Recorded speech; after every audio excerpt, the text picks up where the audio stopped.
আসসালামু আলাইকুম প্রিয় দর্শক, আশা করছি সকলেই ভালো আছেন। প্রিয় দর্শক, শেখ হাসিনা ভারতে পালিয়ে গিয়ে গোপনে গোপনে গেরিলা বাহিনী তৈরি করছে এবং বাংলাদেশে যে কোনো সময় খুব শীঘ্রই হয়তো অরাজনৈতিক পরিবেশ সৃষ্টি করতে পারে আওয়ামী লীগের পক্ষ থেকে। প্রিয় দর্শক, এমন কিছু গুরুত্বপূর্ণ তথ্য এসেছে হাতে, সেটি ফাঁস করবো আপনাদের সাথে। পুরো ভিডিওটি অবশ্যই কন্টিনিউ করবেন এবং আপনাদের মতামত অবশ্যই কমেন্ট বক্সে লিখে জানাবেন। প্রিয় দর্শক, আওয়ামী লীগ সরকার 16 বছর দেশ শাসন করার পর দেশে যে রাজনৈতিক পরিবেশ সৃষ্টি করেছে, বিশৃঙ্খলা সৃষ্টি করেছে, তা কিন্তু জনগণ মেনে নিতে পারেনি। জনগণ নিজে থেকেই সরকারকে বিতাড়িত করেছে প্রিয় দর্শক। আর সেই শেখ হাসিনা কিন্তু বিষয়টি ভুলে যায়নি। তাই ভারতে মোদির সাথে হাত করে এবং মোদিকে হাতে রেখে প্রিয় দর্শক, ছাত্রলীগ, তারপরে নিষিদ্ধ যে ছাত্রলীগ সংগঠন আছে, তারপরে আওয়ামী লীগের নেতাকর্মীরা সবাই মিলে সেখানে একটি সংগঠন তৈরি করছে। প্রিয় দর্শক, শুধু তাই নয়, বাংলাদেশে এক সেনাবাহিনী মেজর, তার নাম প্রকাশ করা হয়নি, সেই ব্যক্তির যারা সেনাবাহিনীতে কর্মরত রয়েছেন বা যারা ছাত্রলীগ রয়েছেন তাদেরকে ট্রেনিং দেওয়া হচ্ছে এবং গোপনে তাদেরকে শক্তিশালী করা হচ্ছে। যে কোনো সময় দেশে বড় রকমের সমস্যা সৃষ্টি করতে পারে আওয়ামী লীগের পক্ষ থেকে। প্রিয় দর্শক, এমনই কিছু তথ্য উঠে এসেছে।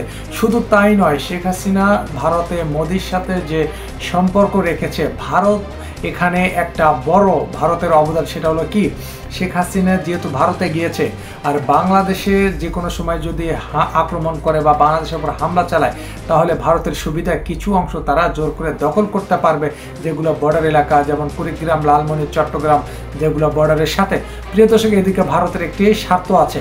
আর অন্যদিকে সেটি হলো আপনার শেখ হাসিনাকে যেহেতু দেশ থেকে বিতাড়িত করা হয়েছে, ছাত্রলীগ দলটাকে নিষিদ্ধ ঘোষণা করা হয়েছে, আর আওয়ামী লীগ গোপনে গোপনে তারা সংগঠন তৈরি করছে এবং তারা হোয়াটসঅ্যাপে এর মধ্যে তারা কথা বলে এবং গ্রুপে তারা বিভিন্ন জায়গায় থেকে টাকা সংগ্রহ করছে এবং বিভিন্ন চ্যানেল সেটি প্রকাশ করেছে। আর ওবায়দুল কাদের সেটি হলো লিড দিচ্ছে। এই লিডের মাধ্যমে তারা বিভিন্ন জায়গা থেকে টাকা কালেকশন করে এবং চাঁদা কালেকশন করে তাদের দল গঠন করা হচ্ছে।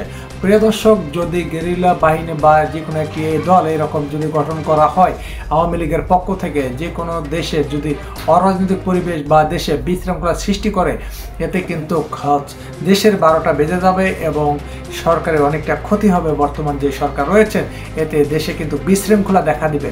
তাই শেখ হাসিনা গোপনে এবং ভারতে তারা মিটিং করছে এবং মোদিকে হাতে রেখে যে কোনো সময় বাংলাদেশে যে কোনো প্রান্তে হয়তো হামলা চালাতে পারে। আর যদি হামলা চালায় তাহলে কিন্তু বাংলাদেশে বিশাল একটা সমস্যা হয়ে যাবে। আর অবশ্যই আপনাদেরকে সচেতন থাকতে হবে, রুখে দাঁড়াতে হবে। বাংলাদেশে সেটা যে বাহিনী হোক না কেন, সেটা যাতে হামলা করতে না পারে। আর অবশ্যই আপনাদেরকে সচেতন থাকতে হবে। প্রিয় দর্শক, দেশে যদি অরাজনৈতিক পরিবেশ সৃষ্টি হয়, দেশে যদি দাঙ্গা, তারপরে দেশের বিশৃঙ্খলা দেখা দেয়, অবশ্যই আপনাদেরকে রুখে দাঁড়াতে হবে। কারণ এই দেশ আপনার, আর এই দেশকে কিভাবে ভালো রাখা যায়, দেশের জনগণ কিভাবে ভালো থাকতে পারে, সেদিকে অবশ্যই আপনাদেরকে খেয়াল রাখতে হবে। প্রিয় দর্শক, যেহেতু অনেকগুলো মিডিয়া এই বিষয়টা প্রচার করেছে যে শেখ হাসিনা গোপনে গেরিলা বাহিনী তৈরি করছে এবং বাংলাদেশেও বিভিন্ন জায়গায় গোপনে মিটিং করা হচ্ছে, আর এই মিটিং এবং ভারতেও মিটিং হচ্ছে। প্রিয় দর্শক, এখানে কিন্তু ফায়দা নেবে ভারত, মোদী সরকার, আর তার কিন্তু অনেকটা লাভ হবে। আর এই বিষয়গুলোতে রুখে দাঁড়াতে হবে আপনাদের নিজেকে, যাতে কোনো রকম বিশৃঙ্খলা বাংলাদেশে সৃষ্টি করতে না পারে। অবশ্যই আপনাদের মতামত কমেন্ট বক্সে লিখে জানাবেন। আবারও দেখা হবে নতুন কোনো ভিডিওতে। আমি এমডি রুবেল হোসেন। আল্লাহ হাফেজ।